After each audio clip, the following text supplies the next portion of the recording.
The smoke folds like a living thing along the Sawcall's ridge, curling around the tents and the ragged shadows of marching columns.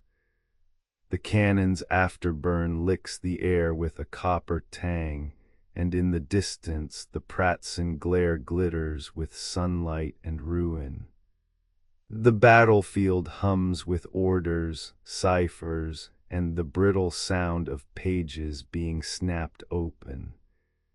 In the penumbra between gunpowder and morning frost, Theo Renard feels the tremor of something larger than Victorian answer pressed into a parchment that should not have existed yet. The parchment is not a standard dispatch. It is a thin, almost translucent scrap, folded and sealed with wax that smells faintly of lemon oil and pine resin. On it are letters that don't correspond to any battlefield script Theo's brothers wrote in camp journals, any more than the sun corresponds to a single color, the Aurelia Charter. It rests in the glove of a courier named Anaximander Halitol, with a mouth that seems forever poised to speak a truth no one wants to hear. Hale has the kind of eyes that notice how a horse's breath fogs the glass of a telegraph line, how a map's edges fray when the wind shifts. He looks at Theo and doesn't bother with pleasantries. Captain wants it moved, Hale says, though there is no captain here to want and move anything but the drumbeat of their own hearts. The moment the line breaks, the moment the battle tilts, this needs to be in the hands of Vienna's council. Or Prague's, or Lisbon's, or he stops himself with a small, dry laugh. Anywhere the Aurelia Charter might be used to stitch something together. Theo's breath steadies as if he were drawing a line on a globe with his finger. The charter isn't a treaty that can be signed in a single tent, he knows. It's a reform program masquerading as a documenta secret reform program, whispered into Napoleonic ear, then allowed to bloom like a dangerous seed into a federated empire that would bestride 2 continents. Europe and North America, the whisper says, joined not by conquest alone, but by shared law, shared currency, a common schooling that would teach children to navigate the world with the same grammar of law, the same sense of civic duty, the same, almost clinical, sense of public service. The idea has a color Theo can name only as a memory, the shimmer of a coin minted in a place that never sleeps, the gleam of rails that once meant only transport now meaning power, the way a language could be welded into a single standard without erasing a single living accent. It's almost intoxicating to Theo and almost terrifying. It's a way to end years of needless slaughter, a way to spare his own kin from the long, grinding wars of borderlines that always want to stay borderlines. It could also erase the very things that made people feel alive as lore of their families, the stubborn pride of their cities, the music of a tongue spoken in one quarter of the map and mourned as lost in another. Hail, Theo says, trying to keep his voice even, like a man who stays calm even when a pistol is pressed to his ribs and the hammer is about to snap back. If this is real, if the charter is more than a rumor stitched into the wind by someone's fevered brain, we cannot pretend the cost isn't real too. Hale's eyes narrow with that dry smile, again half challenge, half apology. The cost, he says, is whatever anyone is willing to pay to not watch another town burn. Theo glances toward the battlefield, where the ground trembles from distant thunder, and a line of cannons stands like a demarcation drawn in blood. The Aurelia Charter, if it is indeed what Hale claims, would not be a simple treaty. It would be a remapping of borders, not on a map so much as in the laws that bind people to place and to one another. It would make borders into administrative provinces, a federation where city-states along the coasts enjoy semi-autonomy under a unifying federation governance, and where the continental wars fade into policy disagreements rather than pitched battles to be fought with hearts and bodies and entire ways of life. Theo's hands press against the parchment, his fingertips feeling the through line of every syllable, the weight of what he is asked to carry. Magic, in its own way, is often a calculation disguised as a miracle. The Aurelia Charter promises to do something similar, a miracle that can only be achieved if someone dares to trust that unity can be built with the same tools that have always broken us apart. A voice in his Earth archivist, a woman named Leora, speaks through a crackle of wax and a distant telegraph line, as if the past itself were leaning closer to listen. The charter wasn't born here in the mud and smoke, she says, and Theo can hear her smile even without seeing her face. It was gathered, mislaid, and remade in the quiet rooms of governors and bishops and merchants who refused to let history decide every future for them. When you read it, you will hear the sound of 100 drafts, 100 footnotes. You will hear the sound of a continent trying to tell itself not to forget how to be whole. Her words anchor him more than Hale's urgency does. The thing to do is clear, and yet the thing he wants to do is not the same as the thing they must do. The Charter's secret is not just about consolidating power or about ending the endless cycles of war. It's about reframing who belongs to what civilization and by what right or law. It's about giving a pan-Aurelian identity room to exist alongside the dozens of local identities that have kept slipping through the fingers of empire. Theo looks at Hale and then toward the horizon, where a column of smoke trails between two hills like an ordinary, unspectacular reminder that the world will keep turning even as some parts of it burn.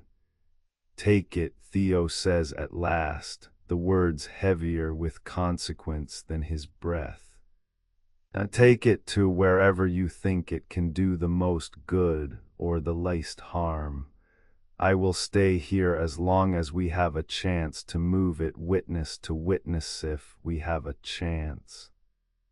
The courier does not smile, but there is a brightness in the corners of Hale's mouth that says, without words, that he knows what Theo has chosen and respects it. He slips the parchment into a leather satchel, the seal catching a stray sunbeam, and then he is gone, swallowed by the murmur of drums and the long, anxious shadow of the battle's next breath.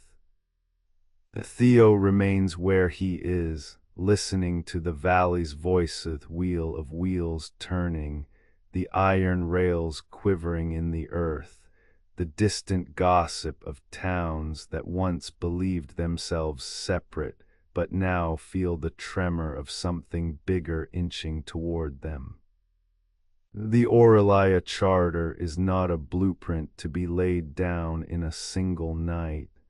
It is a living philosophy seeking to be housed in many places at once, to be stitched into the fabric of lives across a vast, variegated space. Hours later, when the tide of the day has shifted and the sun is a copper coin pressed into the horizon, Theo finds a narrow path along a field where banners tremble as the wind changes allegiance to the sun. A small group of men and women await him, their couriers, clerks, a few officers whose faces have grown too familiar with the sight of this particular parchment. They are not all Napoleonic loyalists, Theo understands. They are pragmatists, administrators of a world that refuses to stay as it is. This is bigger than any one man's victory, says a woman with a voice like gravel and rain, a diplomat from Prague who has learned the habit of listening before she speaks. We carry this because history is not a line but a web, and some strands must be pulled at the same moment for the pattern to hold. Theo nods, not because he agrees so much as because he suspects she is right. The Charter has always needed more hands than those who wrote it to keep the edges from fraying, to keep the promise from dissolving into a set of idealistic fables. The Charter will hinge on how well ordinary people, teachers, magistrates, harbor workers, clerks in Lisbon's customs hall, telegraph operators in Petersburg stations learn to live with a common language of law and service, not merely a shared flag. In the days that follow, Theo moves through a city that feels newly legible because of a single idea that has suddenly shifted the axis on which it spins. There are moments when he catches the scent of fresh ink in a governor's chamber, moments when a child in a Lisbon schoolhouse repeats a phrase in a tongue that is not precisely the one spoken at their table at home, but is understood by adults to be the future's shared instrument. The Aurelia Charter's first seeds germinate not in triumph, but in the daily acts of schooling a child who might someday cross a border with nothing more than a passport and a common sense of belonging to a single, sprawling family. The telephone-like whisper of the telegraph crackles through his dace wire after wire, a web of light across an empire that is no longer just a collection of cities, but a network of shared duties. The rails, in their early iron bite, begin to form the continent's new arteries. The dream of a Lisbon to St. Petersburg corridor becomes the sighing reality that trains will erase the long waits on dusty roads and the fear of storms that could strand a man for weeks. The New World letters, the Atlantic telegraphs, the Montreal-bound carriages that vanish into the night like lines of a poem, all point to a future where distance is measured not in miles alone, but in the time saved from fear and miscommunication. Theo's own life changes in parabolic little ways. He learns to read the Charter's provisions the way a physician reads a patient's pulse, not as one grand stroke of genius, but as a series of small, steady beats that, when synchronized, create a rhythm that can sustain life through years of uncertainty. The shared legal code, written to be precise, almost clinical in its claritypgens, to seep into schools, courts, and councils.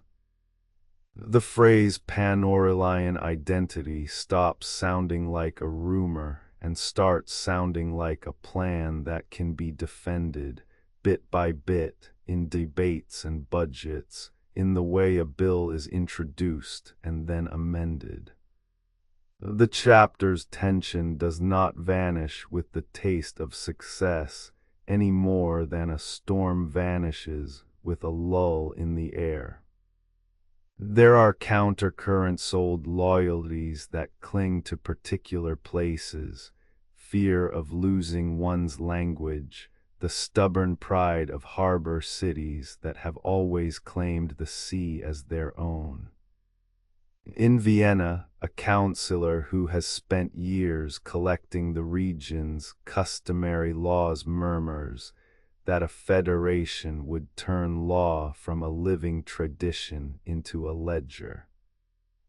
In Lisbon, a teacher who risks his career by insisting that education must be both multilingual and standardized fears the loss of local poets' voices, the way a nation's music finds its own tempo in the space between words and wonder. And in the underlayers of the Federation's institutions, a question lingers, quiet but hot enough to singe the lining of every conversation. Are people allowed to be themselves while becoming part of a greater whole, or does unity demand the price of uniformity? Theo, who once believed in the purity of ideals and the clarity of duty, finds that the most dangerous thing about the Aurelia Charter is not its stars but its consequences. It creates a new social contract that asks citizens to trust institutions they cannot always see, and to forget the old maps that kept them grounded and defended by their family names and local loyalties. Yet the reward, when it comes in a moment of quiet clarity, is not a parade nor a crown, but something more unassuming and potentially more durable. A sense that the daily tasks of governance, how schools are built, how judges interpret, how telegraph poles rise in a storm, become acts of national end. A transnational care, not acts of conquest or coerced consensus. As the years coil forward into the 1810s, Theo stands at a window in a quiet building overlooking a line of rails that glisten in the morning mist. A worker's whistle rasps below.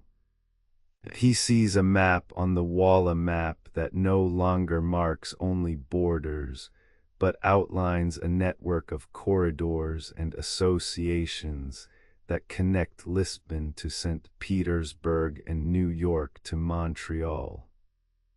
The future's edge is not a cliff but a corridor, and people walk it in trains, in classrooms, in shared courthouses, where people of different tongues decide together what law means in this season.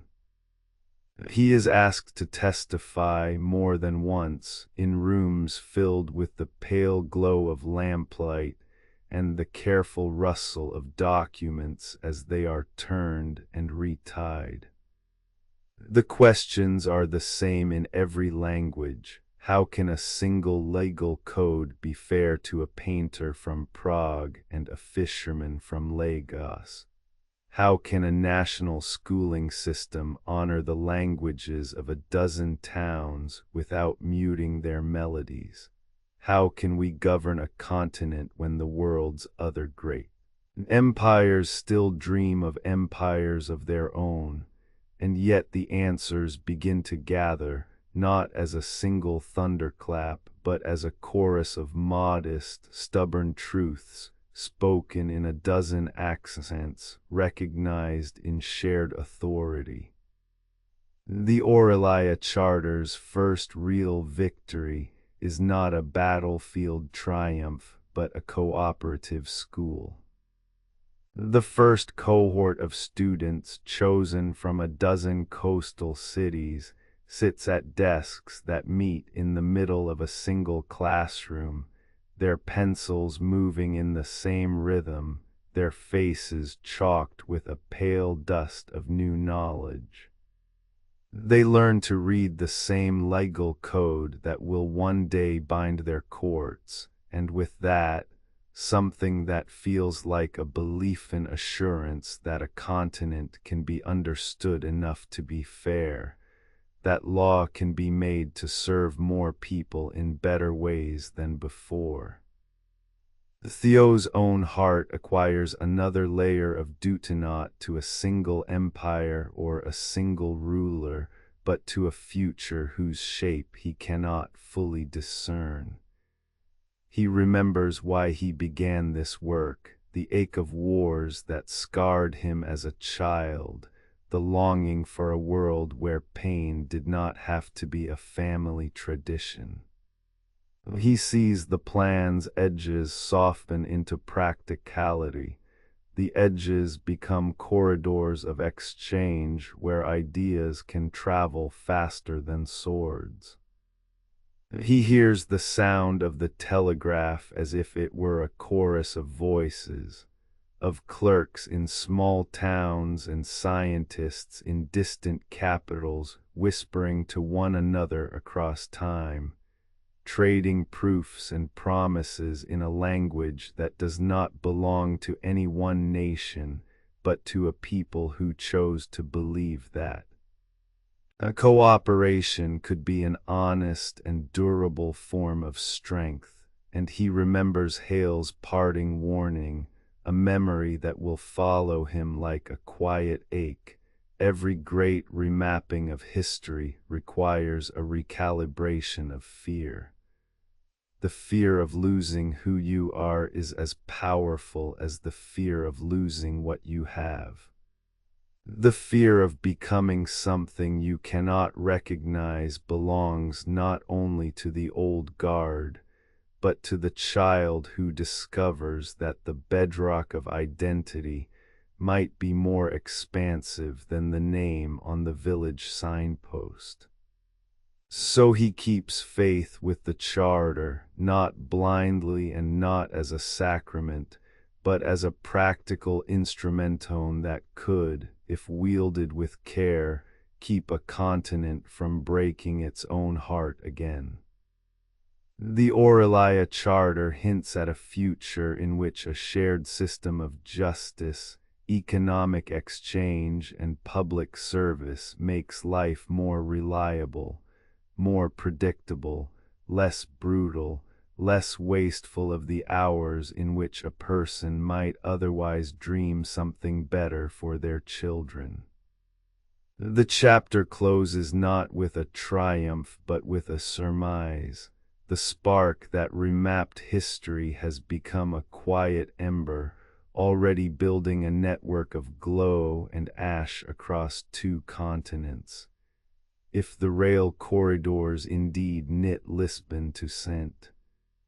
Petersburg and New York to Montreal, if a common schooling system grows from the chalk dust of a dozen classrooms into a language that all citizens can hear, then borders will still exist as lines on a map, but they will operate as provinces within a federation, administrative, practical, and humane. If the cities retain their pulse and the coastlines retain their character, yet the people who live there will share a treaty of daily life signs in multiple languages, a standardized set of public services, a common currency that feels as familiar as Hometh world will have learned to walk. Differently, Theo steps away from the window and feels the weight of the charter settle into his bones, heavy with possible good and possible harm. He thinks of the sea crossing under winter stars that will someday ferry a child from Montreal to Lisbon, not to claim a conquest, but to share a storied story of a spark that remapped history, not with a sword but with a proposal, not with a single victory but with a patient, stubborn promise to make a whole greater than the sum of its parts. The future remains fragile, the path uncertain, but the work begun on the morning after the Battle of Austerlitz, moment the spark was struck, begins to yield a shape that could, with care, endure. It would not erase the past's pain, but it would carry it forward as a shared memory that could teach and perhaps heal. The ember glows, and in that glow, Theo believes for the first time that history might be remade not by force, but by the quiet courage of ordinary acts done in unison.